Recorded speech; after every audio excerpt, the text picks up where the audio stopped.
सिंधुदुर्ग जिल्ह्यातलं समुद्रातलं पर्यटन हे 26 तारीखपासून बंद झालं. 26 मे नंतर जर बघितलं तर समुद्रातलं पर्यटन बंद झाल्यानंतर पर्यटकांचा जो ओघ आहे तो आंबोली पट्ट्यात सुरू झालेला आहे. मी आता आंबोलीतील केसरी भागामध्ये जर बघितलं तर या भागामध्ये पर्यटकांची संख्या वाढते. आज रविवार आहे. रविवारच्या निमित्ताने जर बघितलं तर हे सह्याद्रीचे डोंगर आहेत उंच उंच. आता पावसाची सुद्धा प्रतीक्षा आहे, त्यामुळे लवकरच आंबोलीतलं पर्यटन आता बहरणार आहे. मी आता सिंधुदुर्ग जिल्ह्यात आंबोली केसरी या भागात आहे आणि या भागात पर्यटक कशा पद्धतीने गर्दी करत आहेत आणि या ठिकाणी जर बघितलं तर ॲक्वेरियमसुद्धा आहे.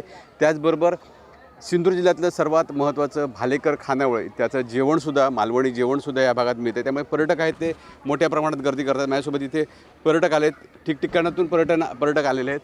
मला सांगा, समुद्राकडचं पर्यटन बंद झालं त्यामुळे तुमचा सगळ्यांचा ओघ आहे तो आता आंबोलीच्या दिशेने सुरू झालेला आहे. लवकरच वर्षा पर्यटनसुद्धा सुरू होणार आहे. वर्षा पर्यटन सुरू होणार आहे, पण त्याचबरोबर इथं वेगवेगळ्या प्रकारचे मासे, त्यानंतर पक्षी आणि त्या माशांना जे खाद्य आहे ते खाद्यसुद्धा या ठिकाणी उपलब्ध आहे. त्यामुळे लहान मुलांचं आकर्षण जे आहे ते माशांकडे या ठिकाणी जास्त आहे. पर्यटक मोठ्या प्रमाणात सिंधुदुर्ग जिल्ह्यात येत आहेत आणि सिंधुदुर्ग जिल्ह्यात सावंतवाडी तालुक्यातील हा जो पट्टा आहे हा निसर्गाने पूर्ण वेढलेला पट्टा आहे आणि निसर्गाला एक प्रकारचं आधुनिकीकरण इथं देण्यात आलेलं आहे. त्याच्यामुळे पर्यटकांचा ओघ या ठिकाणी मोठ्या प्रमाणात आहे, कारण पर्यटक आता मोठ्या प्रमाणात मुंबईवरून आलेले आहेत आणि बाहेरून येणारे पर्यटक आहेत आणि हा जो आंबोलीला जाणारा मार्ग आहे या मार्गावर हे पर्यटक असल्यामुळे इथं मोठ्या प्रमाणात पर्यटक येत आहेत. नक्कीच जर बघितलं तर गेले काही जर महिने बघितलं तर किनारपट्टीत पर्यटकांचा ओघ होता. आता जो ओघ आहे तो जर बघितलं तर सह्याद्री पट्ट्यामध्ये सुरू झालेला आहे. मला सांगा, तुम्ही कुठून आलात आणि काय बघितलं तिथे? मी याच तालुक्यातला आहे. नमस्कार, मी सावंतवाडी तालुक्यातील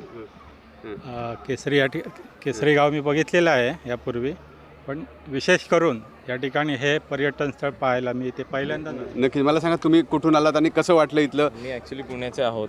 आम्ही मालवणला गेलो तर मालवणहून इकडे पाहायला आलो आहे, कारण आम्हाला म्हणजे कळालं होतं की हे नवीन केसरी नवीन ॲक्वेरियमचं चालू झालं आहे. त्यामुळे लहान मुलांसाठी सगळ्यांना छान मासे नवीन वेगळे ग्लोबल ॲक्वेरियम आहे, त्यामुळे ते मासे वगैरे बघायला आम्ही इकडे आलेलो आहोत. मला सांगा, इथे जर बघितलं तर समुद्रातलं पर्यटन गेले काही महिने होतात, आज 26 तारखेपासून ते बंद झालं आहे. आता तुम्ही सह्याद्री पट्ट्यात लवकरच आंबोलीचं वर्षापर्यंतसुद्धा सुरू होणार आहे. हो, ते आता मी तुमच्याकडनंच ऐकतोय, मला पण माहिती नाही. नक्की जर बघितलं तर मोठ्या प्रमाणात जे पर्यटक असतात ते आंबोलीतसुद्धा येत असतात आणि जर बघितलं तर आंबोलीच्या या पायथ्याशी कशा पद्धतीने पर्यटक गर्दी करत आहेत ते आपण पाहत आहे. जर बघितलं तर हा आंबोलीचा परिसर आहे आणि ह्या उंच रांगा आहेत समुद्राच्या, आपल्या जर बघितलं डोंगराच्या रांगा आहेत आणि डोंगराच्या पायथ्याशी अशा पद्धतीचं हे पर्यटन आहे बहरताना आपल्याला पाहायला मिळतं आहे. विकास गावकर, TV9 मराठी, सिंधुदुर्ग, आंबोली.